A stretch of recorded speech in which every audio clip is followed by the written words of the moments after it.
विश्व प्रसिद्ध रामनगर के जंगलों के बीच गुर्जर समाज के कुछ लोगों ने जंगलों की संपत्ति को नुकसान पहुंचाना शुरू कर दिया है। जंगलों के अंदर धीरे धीरे कब्जा कर अपने वर्चस्व को जमाने की कोशिश की जा रही है, जिसकी वजह से जंगलों के अस्तित्व पर तो खतरा मंडरा ही रहा है, साथ ही बहुमूल्य जीव जंतुओं पर भी खतरा बना हुआ है। जंगलों की खूबसूरती को निहारने के लिए देश विदेश से घूमने आने वाले लोगों को जंगलों में खूबसूरती नहीं बल्कि धान, गेहूं, मक्के की फसलें दिखाई देती हैं। डीएफओ प्रकाश चंद्र आर्य ने मोहम्मद सफी समेत 19 वन गुर्जर समाज के लोगों को बेदखली का नोटिस दिया है।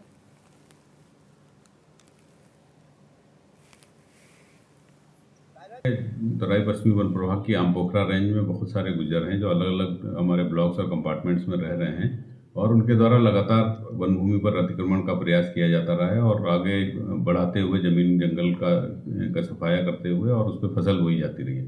तो इसी क्रम में हमने ये जो तुमड़िया खत्ते में कुछ गुज्जर थे, 19 परिवार थे, उनके विरुद्ध बेदखली आदेश पारित किया है और उनको ये डायरेक्शन दिए हैं कि किसी भी तरह से ये अभी जो वन भूमि पर फसल जो है नहीं उगाने दी जाएगी। अब ये पता चला है कि हमारे द्वारा जो बेदखली आदेश पारित किया गया है उसको लेकर के वो अपील में श्रीमान कंजर्वेटर साहब के यहाँ गए हैं।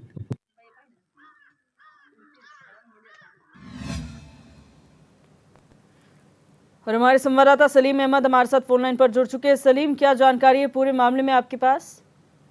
जी देखिए दिव्या, मैं आपको बता दूं, ये पूरा मामला है तराई पश्चिमी की डिवीजन आमपोखरा के तुमड़िया खत्ता से जुड़ा हुआ है और एचएनएन जो है लगातार इस माफिया के बारे में इस चैनल पर खबर प्रकाशित समय समय पर करता रहा है। इसको लेकर के डीएफओ प्रकाश चंद आर्य की एक बड़ी कार्रवाई देखने को मिली है। डीएफओ प्रकाश चंद आर्य ने इन सभी लोगों को नोटिस जारी कर अतिक्रमण खाली करने के लिए निर्देश दिए थे, लेकिन इन लोगों ने उसमें अपना जवाब तलब किया था। उसके बाद प्रभागीय वनाधिकारी ने जब इनके मामलों की सुनवाई की तो सुनवाई में अपना पक्ष नहीं साबित कर पाए। उसके बाद प्रभागीय वनाधिकारी प्रकाश चंद आर्य ने इनको बेदखली की नोटिस जारी करके इनको वन भूमि खाली करने के आदेश की दिए थे। इसको लेकर के इनके द्वारा जो है कंजर्वेटर हल्द्वानी में अपील भी की गई है, लेकिन अपील का भी निस्तारण नहीं हो पाया है और जल्द ही इन लोगों के अतिक्रमण पर वन विभाग का पीला पंजा गरजेगा। लेकिन इसमें एक बताने वाली बात यह भी होगी कि इनके द्वारा लगातार इनके ऊपर जो है वन विभाग ने मुकदमे भी दर्ज किए हैं और रामनगर कोतवाली में भी इनके खिलाफ अगर सारे मुकदमों की बात करें तो लगभग 1 दर्जन से ऊपर इनके ऊपर मुकदमे दर्ज हैं।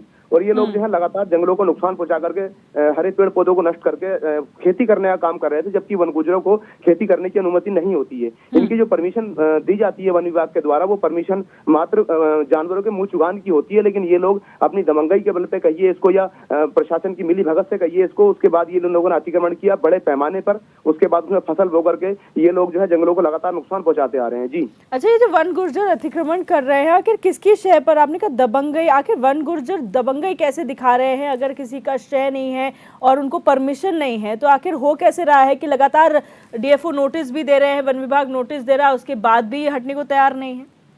जी देखिए दिव्या, मैं आपको बताऊं कि इसमें जो लोग हैं इनको जो जंगलों में रहने की परमिशन होती है, यूं तो ये लोग परंपरागत वन निवासी हैं, लेकिन इनको जो है जंगलों में रह करके मात्र पशु चुगाने की परमिशन होती है। लेकिन उसके बाद इन लोगों ने क्या किया, समय समय पर जिस तरीके से समय बदलता गया, इन लोगों ने अपने आशियाने एक जगह स्थित कर लिए। उसके बाद वहीं पे इन्होंने बड़ी संख्या में पेड़ों का जो कटान किया, हरे पेड़ों का। उसके बाद इन्होंने वहाँ खेती करनी चालू कर दी है।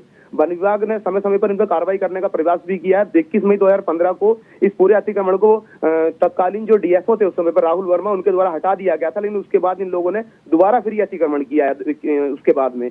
और लगातार ये देखा जाता है कि वन विभाग जब भी इन पर कार्रवाई करने के लिए आता है, वन विभाग से मारपीट करते हैं और वन विभाग से मारपीट के मुकदमे भी इनके ऊपर दर्ज हुए हैं। और वन विभाग के ऊपर हमेशा ये दबाव बनाने का प्रयास करते हैं कि वन विभाग जो है इनको अतिक्रमण करने से ना रोके, क्योंकि समय समय पर वन विभाग के ऊपर कई बार इन्होंने गंभीर एलिगेशन भी लगाए हैं। वन विभाग के ऊपर ये मानव अधिकार आयोग तक भी उनके एलिगेशन लगाकर उनके खिलाफ गए हैं। तो कहीं ना कहीं विभाग को भी ये थोड़ा खतरा रहता है इन लोगों से कि हम लोग वहां जाएंगे, ये लोग हमसे मारपीट करेंगे या कुछ ऐसे अनर्गल आरोप हमारे ऊपर लगा देंगे, हम फंसा सकते हैं। इसलिए एक जो कानूनी प्रक्रिया होती है वन विभाग की नोटिस देकर के, तो अब वो प्रक्रिया चालू कर दी है प्रभागीय वनाधिकारी प्रकाश चंद आर्य जी ने। और लगातार जो है इनको ये कहा जा रहा है कि अब जो है फसल कोई भी जमीन में नहीं बोएगा, आप इस जमीन में फसल अगर बोते हैं तो आपके ऊपर कानूनी कार्रवाई की जाएगी। और अभी इसमें जो है लगातार उनका ये कहना है वो कि जिस तरीके से अगर ये फसल बोने का प्रयास करते हैं तो इनके ऊपर इनके जो वाहन है उनको भी सीज किया जाएगा और जो फसल बोएंगे इनके ऊपर वो कानूनी कार्रवाई करके इनको सलाखों के पीछे भेजने का काम भी किया जाएगा। जी बहुत शुक्रिया सारी जानकारी के लिए।